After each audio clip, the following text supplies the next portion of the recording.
Hello and welcome to episode 3 of Vox Pop.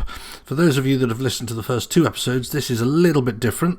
The first 2 were interviews with people talking about the current state of affairs, both politically, socially, economically in the UK and throughout the world. And in this episode, which is a relatively short one, I decided to upload what can only be described really as a bit of a rant that I recorded in frustration and was going to send to Anna Brees Channel back in August 2020. So it was recorded the first week of August 2020, and in it I address all sorts of different topics. And looking back on it now, I'm quite amazed at how accurate I was. I don't know how much was out there already and how much I just happened to either have seen off grid or had assumed.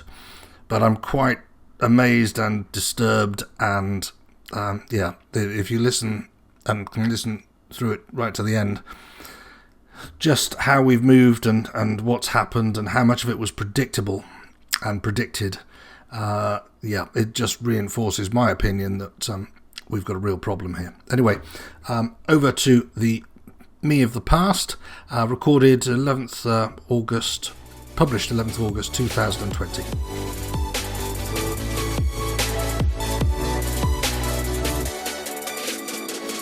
First of all, I'd like to expand the debate from the virus and how it is impacting our lives and bring a few things into context.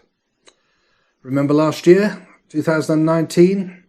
That saw the United Nations and many world leaders being chastised by a small 17-year-old girl with some form of autism who was telling us all the world would end in 12 years, and rather than be patted on the head and shuffled away, the world leaders repeated the mantra. Dozens of what I would call hippie types, I am 55 after all, could be found digging up the greens of Cambridge University, totally uncensored or uncensured by the college staff and unhindered by the police. Large swathes of London were just closed down for days. The police stood down and did nothing. And despite a majority of the people of this country voting decisively to leave the European Union 3 years ago, last year saw us voting for a 4th time for a party saying they were willing to actually follow through on their word and actually leave. Now, I appreciate there are 2 sides to that debate, and it's not a debate I want to reopen here, but it sets a context. Ordinary people were regularly being prosecuted for so-called hate crimes, and hundreds or thousands more were receiving visits from the British police to check their thinking. People were actually losing their jobs for what they, or their nearest and dearest even, had said that was now considered wrongthink. The sheer magnitude of this is hard for me to comprehend, and the fact that the organs of the establishment support it is truly petrifying. Even before this most recent pandemic, I was already asking what the hell is going on. As January arrived, I returned to the UK. I was working overseas and I work as a freelancer. This meant I was already temporarily unemployed when the first reports of a deadly new virus in China came to my notice. It's easy to forget now, but at the time, the images of people being hunted down on the streets, doctors being disappeared by the state, and apartment buildings having their doors welded closed by the Chinese authorities were just horrific. Like many of us at that time, I was genuinely worried, and obviously, as I was not doing anything at that time, I was following it fairly closely on largely social media. So much so, I could not understand why the government was not acting faster. International flights from China and later Italy remained scheduled and operating without any rudimentary testing, any checks on temperature, or nothing at all. People streamed from international flights into a crowded London transport system. Again, I was forced to ask why. When the government first announced their plans to go for herd immunity, I was unsettled, but after thinking about it, I accepted it made sense. Of course, I was worried. especially for elderly relatives and friends that have compromised immune systems, but I could see the rationale. The media, of course, needed to create alarm because that's what they do. That's how they sell papers, how their websites get clicks. So they threw themselves fully into a fear campaign aimed at frightening the public and forcing the government into a U-turn, which in itself is then more dramatic news they can report with glee. But I'm not naive enough to not be aware that if the government wants a story buried in their interest, it's buried. So there is some complicity here. I suspect they used the media to create the fear they felt they would need for what was coming later. We all remember the 3-week shutdown proposed to flatten the curve and protect the NHS. Again, that made sense to me. After all, the primary danger of a virus is when the health services become swamped and care breaks down. And we didn't know then what we know now. Like many, I had some sympathy for the decision makers at that time. But we're now 5 months into this thing, and the country is still, for all intents and purposes, in lockdown. At the height of the virus, we were told masks were ineffective, let alone face coverings. We were locked down, unable to leave our homes, and yet flights kept arriving from all over the world, including China and Italy, then a hotspot. No checks at all at airports. It was obvious madness. Why? Thousands are entering the UK illegally now from France. The boats they use to get here are small rubber Zodiacs and blow-up boats. They're escorted by the French and British patrol vessels, and then when they arrive, the same rubber boats are loaded onto lorries and sent back to France on the train. And this is hushed up by the corporate media. Why? This country has been accepting hundreds of thousands of migrants year on year for 2 decades now. Populations the size of cities like Leeds and Manchester are imported to this small group of islands every few years, and every time the public gets a chance to make their views known on the subject, they vote unequivocally for the party that says they are strongest on this topic. And yet still nothing is done. Why? Antifa has existed for a good while, but where has Black Lives Matter come from? I mean, an ex-con in a state deep in the Midwest of the USA dies in front of the world under the knee of what can only be described as at best, a callous cop making a clumsy arrest. The pictures, when I first saw them, were gruesome and they inspired anger. It was a terrible thing to watch. But why does this affect us in the UK? Why are there riots in France? It makes no sense. Even the facts around this strange event are now getting very murky. But whatever the nuanced truth, the spark was enough to create civil unrest worldwide. This sort of thing does not happen unless the media is primed to promote the event, and there are cells around the world within communities that are organised, funded and ready and able to exploit public opinion. Have you noticed how well orchestrated these events have been in the UK? This takes resources, and I'm sorry to say it takes compliance from the authorities. These things don't spring up overnight. They have to be planned, coordinated and funded.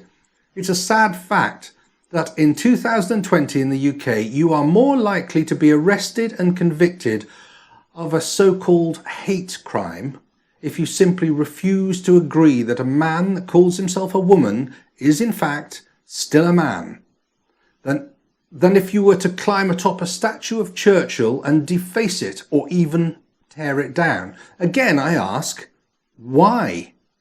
I haven't watched the mainstream media for a good while now, but some of the more ludicrous utterings they make filter through to me. The most recent is Cressida Dick's alleged incitement, really, of fellow citizens to belittle and shame their fellow citizens for choosing not to comply with the state's arbitrary edicts on mask wearing. An edict that was not only 4 months late if it was to be any good, but after being announced was apparently so critical that there was a 10-day window within which we didn't have to wear a mask at all. Apparently the virus was just on hold.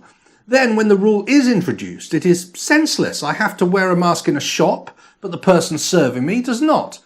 I can then leave the shop, where I might have been for 15 minutes, and walk across the street to the pub, where I can merrily pass a couple of hours in close contact with a group of laughing, shouting strangers, and none of us are required to wear a mask at any point.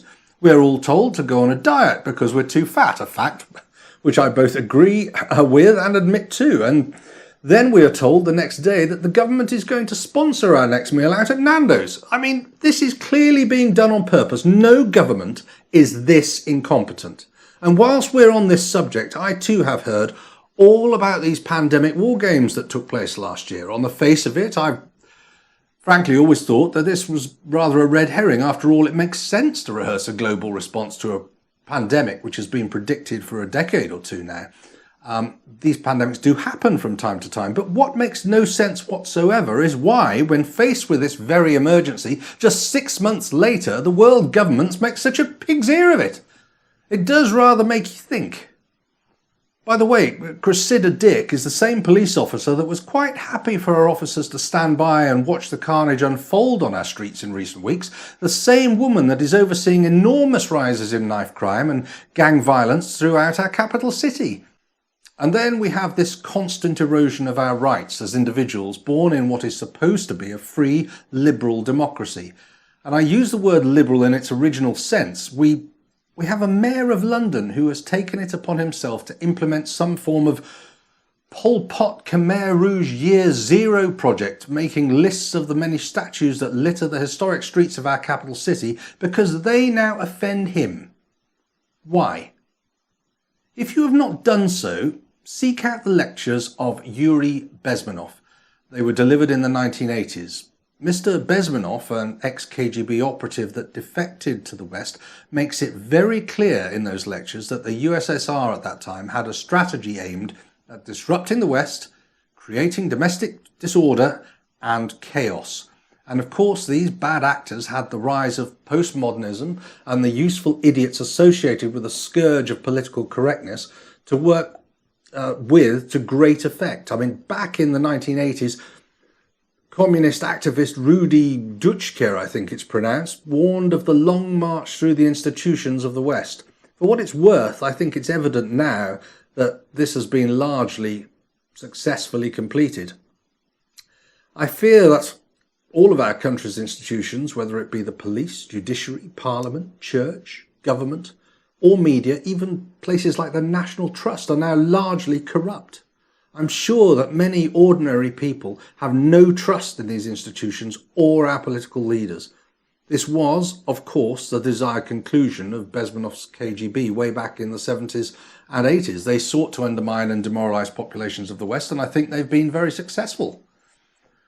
I now see examples every month to illustrate that the objective rule of law in this country is no longer upheld.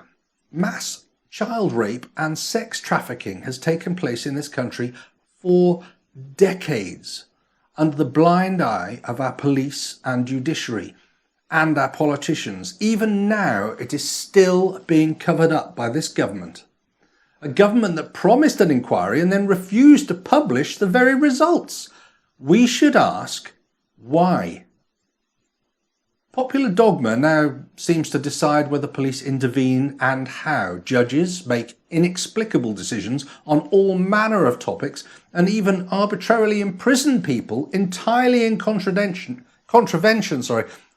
of this nation's common law. Why? As so many of you have said, I too feel that something serious is happening. I have watched probably a dozen talking heads like this one on Anna's channel. They have all made various assertions of all kinds, and I share many of their concerns. I can't say I pretend to know what's happening, but I do think it is important to pay attention and to keep asking why. And then there is the BBC. The BBC has really jumped the shark this year, and I would be surprised if the majority of people in this country did not now feel that the organisation is in dire need of some sort of reform. Personally, I think we're past that. I consider it to be a corrupt institution that's rotten to the core, and it needs to be defunded, disbanded and dismantled if we are to retain what's left of our precarious democracy. I really feel it's that serious a threat to our nation. Of course, the corporate media is not the only problem. I mean, social media might be relatively new to the world, but it's incredibly powerful. Global companies now monopolise the virtual public square. They are readily banning wrong thinking on a daily basis. And in an election year in the States, they are even deleting the sitting president's social media posts. I mean, whatever you think of the man himself, and I fully agree, he's definitely an acquired taste. This sort of behaviour is just outrageous in a supposedly modern, free society. Some of those contributing here have exposed a good degree of anxiety. A wide gamut of theories have been expressed. Some of them are pretty out there to my mind, others less so, but each to his own. Either way, I think it's worth remembering that we have, most of us, just been through several months of what is effectively a stint of solitary confinement. As a result, we have all been exposed to a huge experiment, and in the midst of a high-stress situation where we're not sure when and where we're going to get paid or when we can start working again, we've been exposed to a deluge of information, misinformation and propaganda from a variety of sources. And of course, we've still got the fear of one of our loved ones or ourselves contracting what can be a serious virus.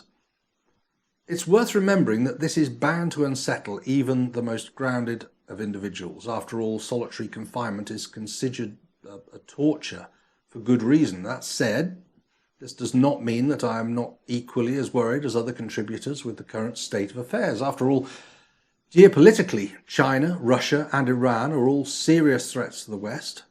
Internally, our societies have been eaten from the inside by misguided people, sometimes driven by what I consider to be a genuinely evil dogma. Our governments regularly do the most stupid things without a second thought, often in secret. Are we to put this down to incompetence, or is it something worse?